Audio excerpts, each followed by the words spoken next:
అలాగే. రాజు ఒట్టేసినావు కదరా, ఇప్పుడు ఇదేంటి? ఉచితలే, నా మనసులో ఉంది, నువ్వు అర్థం చేసుకుంటావు నా అలాగన్నానే. నా బొందల మనసు, నాకు ఇవన్నీ అవసరం లేదు. నాతో ఇప్పుడు ఉంటావా లేదా చెప్పు. సరే బుచ్చితల్లి, నా మాట నువ్వు కొంచెం అట్టింకెళ్ళి మాట్లాడుకుందాం. అందరు సోతున్నారా? వాళ్ళందరితో నాకు సంబంధం లేదు. నువ్వు ఉంటున్నావా లేదా చెప్పు.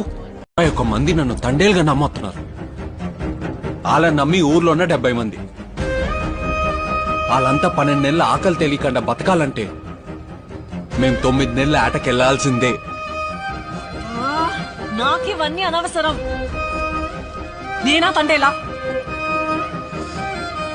ఈ ప్రపంచంలో నీకంటే ఎక్కువ నాకు ఇంకేటి లేదే.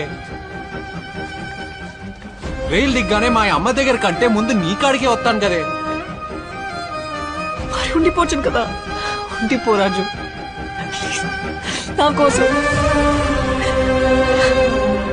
రాజు నా మీద ఒట్టు, ఆఖరిసారి అడుగుతాను, ఉండిపోతావా వెళ్ళిపోతావా?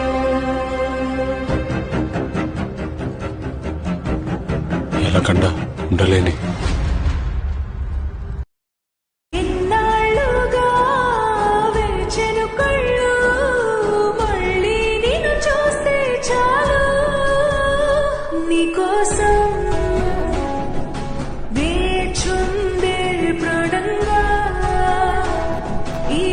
తల్లి